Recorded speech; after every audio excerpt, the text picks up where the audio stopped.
SwimOutlet.com delivers the best online shopping experience. With an extensive selection and the lowest prices, you're guaranteed to find the product you need. Here's what you get. Free shipping on all orders over $49. Free 1 to 2 day shipping on all orders over $99. All orders placed by 6 p.m. ship out the same day. Shop at SwimOutlet.com, the web's most popular swim shop.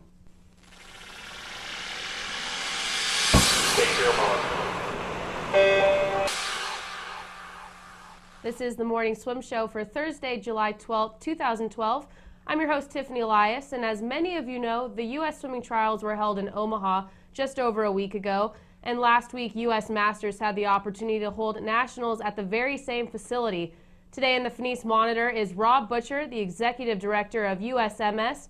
Rob, thanks for joining us today. Yeah, good morning, Tiffany. Thanks for having us. All right, well, you've had a really busy couple weeks. How are you feeling coming off of Masters Nationals? We're on a high right now. We did follow the Olympic trials. We had 1,276 entries for the Marriott Summer Nationals in Omaha. The trials concluded on Monday. We had Tuesday and Wednesday to turn the facility over. On Wednesday, we did a clinic with Rowdy and Misty, opened it up for warm-up, and on Thursday, we started racing and raced all the way through Sunday night. So now this was a really big deal for Masters to hold their meet in the same facility as trials. How did you go about locking down that same pool out in Omaha? Well, it probably started in 1992, and I'm sort of saying that in jest, but that's when I attended my first Olympic trials, and I've been to every one since. And, you know, Tiffany, when I went in 2004 and we migrated from Indianapolis to Long Beach, I was there on the very early front end when USA Swimming decided they were going to move outside of a venue. And so it's just been in the back of my mind. And so I was hired about 2 weeks before the 2008 Olympic trials, and I was on the ground there the entire time and got a chance to go behind the scenes with Chuck and Mike and Harold Cliff and all the guys there at USA Swimming. And when I was on the ground in the '08 trials, I just got approached as I was meeting a lot of master swimmers that wanted an opportunity to swim in this venue as well. And so we walked away from there and said, if we can make it happen, we will certainly do everything possible. So when USA Swimming decided they were going back in 2012 to Omaha, and their dates were locked in, we started looking at all the available options, whether we went after the Swim Invitational and before the trials, or we went after the trials. And it just turned out that going after the trials was the best opportunity for USMS. So we partnered with USA Swimming. We did some special ticket packages for Masters swimmers. We couldn't have done any of this without Mertha Pools agreeing to keep the pools in place for an extra week. The Omega timing system that we kept up, the Omaha Sports Commission, USA Swimming working with us in order to extend their lease. So there were probably 5 or 6 really big moving parts for us in order to make this happen. And our thought on this, Tiffany, was it would be great to do a Masters Nationals inside of the trials venue, but what we want to do is raise the profile on Masters swimming. And our purpose is really pretty simple. We just want to encourage more adults to swim. And so if we can get our name out there, Masters Swimming, and we can make it more on the top of mind, that was our thought process going into it. We were able to secure some new sponsorship with Marriott and Garmin and a couple of others that are outside the swimming space that helped us support this opportunity. And so we're able to pull it off. 1,276 entries. That's the second biggest long course meet in the history of USMS. Well, I would have to think that holding Masters Nationals in the same place as trials would have to boost those numbers. Did you see a drastic increase in memberships and number of people signing up for the meet just because it was in Omaha? In Nebraska in particular, it's considered a very small LMSC for us. A couple years ago, they had less than, I think, probably 50 or 60 members. And this go around, they were up to 166 that actually registered for the meet. So there's a big pop within the Nebraska area. The key for them is going to be to maintain this momentum going forward, getting pool space, getting good coaches in place that can support those efforts that are there. So about 10% of our meet came from the local Nebraska LMSC.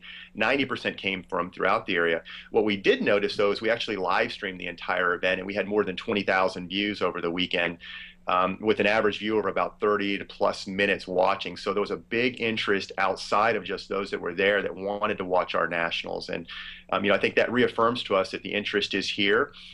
We've made our interest known that as USA Swimming is looking for their 2016 trials, whether they go back to Omaha or somewhere else, that USMS and our Summer Nationals would like to be part of that. Certainly a lot of logistical pieces to work out and some financial elements to work out. But, if it can, I think we definitely want to replicate this experience in 2016. So you think that you guys will try to piggyback USA Swimming almost in future events to help keep that interest pretty high? I think the trials, we've set a nice bar that we can look to achieve that again in 2016. Whether we can do it for some of their Grand Prix events or other events, we would have to do a little bit more, I think, a cooperation on both sides to see if that's feasible or not, and see where those locations might be, and if it's something that could be worked out. Now, I was at trials, the U.S. trials, and that facility was just amazing. How was the feeling on the pool deck compared to other national meets that you've held around the country? For us, it was electric. We kept the announcers in place. We kept the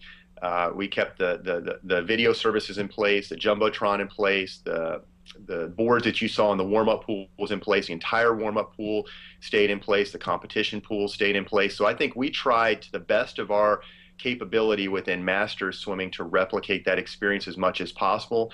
And I think as Jeff was there with you, can tell you the energy was pretty high, and there were some fantastic swims at our event too. Well, speaking of Jeff, he's one of the few swimmers that Masters had also competing in the trials. So you guys must have been really proud of those Masters swimmers that were able to compete in trials and then stick around for that following Nationals meet. Jeff and others are great ambassadors for the sport. They embrace the spirit of what Masters swimming is all about. And then for them to be able to come to Masters Nationals and stick around and swim in our event, I know there was a lot of picture taking, there was a lot of high fives, there was a lot of smiles, and that's just, again, just part of the Masters spirit. Did it take more people to run this meet than normal, or was there any extra preparation that you guys needed just because the facility was what it was compared to running it, out in Auburn or North Carolina or somewhere like that? A typical nationals will take somewhere around on the low end, maybe 200 upwards of 300 plus volunteers in order to run. One thing that was unique here is we used the Omega timing system, which was the video camera backup. So we had, in essence, a clean deck with no timers. So that reduced some of the need from the local LMSC. But Aaron Sullivan and the group out there really stepped up. Area of registration, awards, working in the hospitality village. They made sure there was a first-class experience for all the folks that were coming in. All right, so what does the future of USMS look like for the next couple years? Our future is really bright. We're on the doorstep of 60,000 members. Just a few years ago, when the organization made a transition from basically being all volunteer operated to now volunteer governed, I was at around 40,000 members. That was just about 4 years ago. So our membership numbers are going up. We think our visibility outside the swimming space is going up. We have more partnerships that we're putting in place. As we look to next year, 2013, we're hosting for the first time on American soil the Masters Pan American Championships. That's going to be in Sarasota. We've been given counsel that they think that we could end up with somewhere around 2,500 to 3,000 participants for that over a 10-day event. So I think for Masters swimming, everything seems to be heading in the right direction. Now, the Pan American Masters, you mentioned almost up to 25,000 swimmers. What is that going to require on the USMS part? How are you able to coordinate an event that large when it's in some cases triple, quadruple the amount that some of your meets are? Yeah, it's actually 2,500 to 3,000. 2,500. Yeah. Excuse me, not 25,000. That's still bigger. That's twice the size of what our normal championships are. So the schedule's already been laid out. There's no more than 3 events per day. Some of the big challenges we're going to have is actually going to be the language barriers. Finding enough of the folks that are bilingual that can speak Spanish and Portuguese and cater to the folks from South America. Our hotel site is already up. Our Pan American website is already up. So information is already out there. All the visa information has been sent to all the countries within the UANA delegation, inviting them to come and be part of it. And we're seeing a lot of interest. The most recent Pan American Masters were held in Brazil, and they had over 2,000 swimmers just last year for that. So we think that the trend of the Pan American Masters growing is going to continue in 2013. Well, that's all really exciting stuff, Rob. Congratulations on another successful Nationals meet, and thanks for taking the time to join us. I know you're not even home yet from your trip, so we really appreciate it. We appreciate all your guys' support, too. Thanks, Tiffany. All right, thanks, Rob.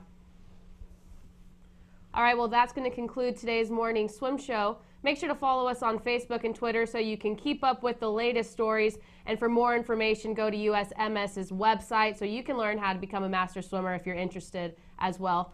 I'm your host, Tiffany Elias, and thanks again for joining us. We'll see you for tomorrow's show.